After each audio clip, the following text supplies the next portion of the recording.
All right, so let's talk also about the self-radicalization element, the difficulty of identifying those people, and this equipment. We have with us Montgomery County, Maryland Police Chief with us, Tom Manger. Also, we have with us Cheryl Dorsey, retired LA County LA Police Sergeant. Sorry for that.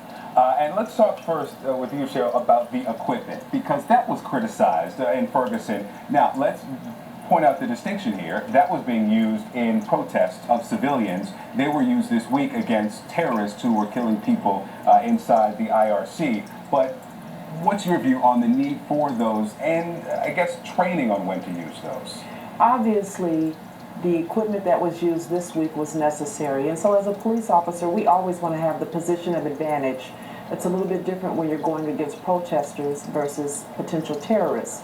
And so it was appropriate and necessary. And also, it's important that the officers have an opportunity to train with that equipment. So when and if it is needed, because this is not something that we do every day, but when and if it is needed, that you're prepared to move and act in a way that's familiar and that you can get the job done quickly. And we saw that. We saw the success that the officers had here in San Bernardino when they were able to quickly apprehend the suspects. Tom, there was that executive order from President Obama to end the transfer of certain types of equipment from the Pentagon to local law enforcement. Do you think that was a mistake?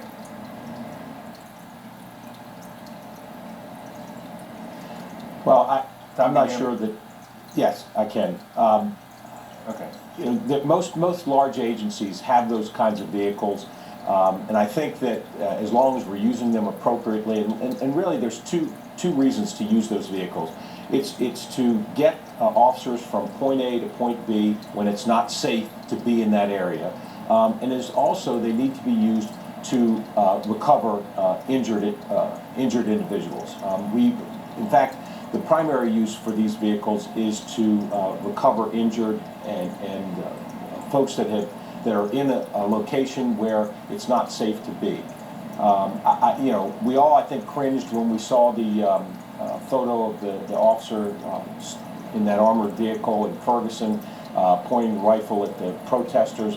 I would say 99% of the police agencies that have these vehicles are not, certainly did not use them during lawful protests.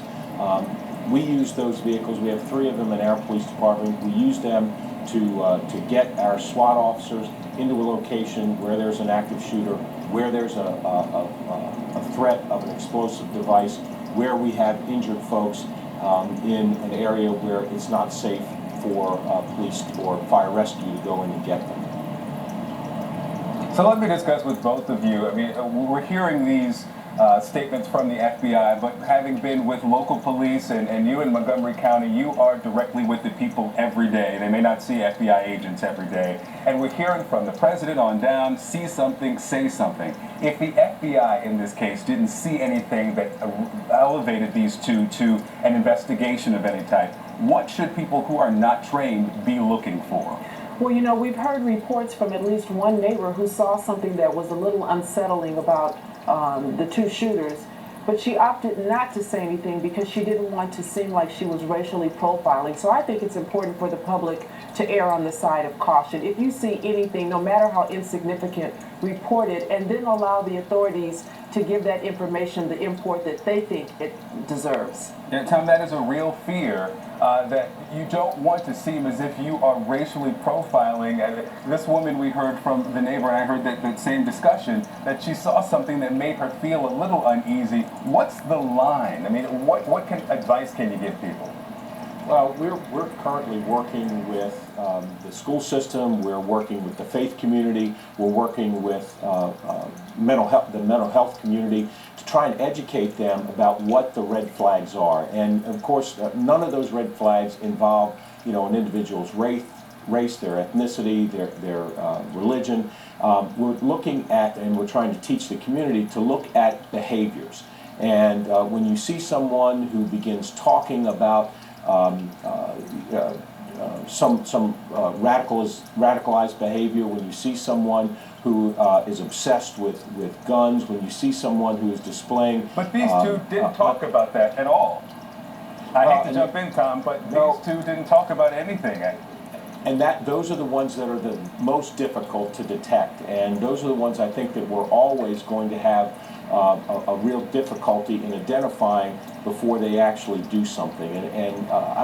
Right now, what worries me the most is the fact that there's certainly a feel by many members of the public and by legislators that are making it even more difficult for law enforcement to monitor some of these activities. I mean, we're trying to weigh, an individual's right to privacy with the government's responsibility to try and detect some of the activities that these folks are engaged in. And I'm not sure that we've found the right balance yet. And in fact, the pendulum has swung to the point where there are activities and things that folks can do that are now out of the reach of law enforcement, and it was never like that before. But because of things that have come to the public's attention because of the Edward Snowden, now the pendulum has swung to the point where privacy advocates have been able to secure means for folks to be able to hide a lot of what their activities are on the internet, what they're doing, over their phone. And it's difficult now. It makes it more difficult for law enforcement. Yeah, and for again, social media. I understand the need for the right balance and the need for privacy, for individuals. But we've got to find that right balance because it's just making it more difficult for law enforcement. Yeah, and when Farouk and Malik, they didn't need to communicate with anyone else. They had the two of them, and even through social media, we only saw, at least the FBI is making public now, that posting while the shooting was happening.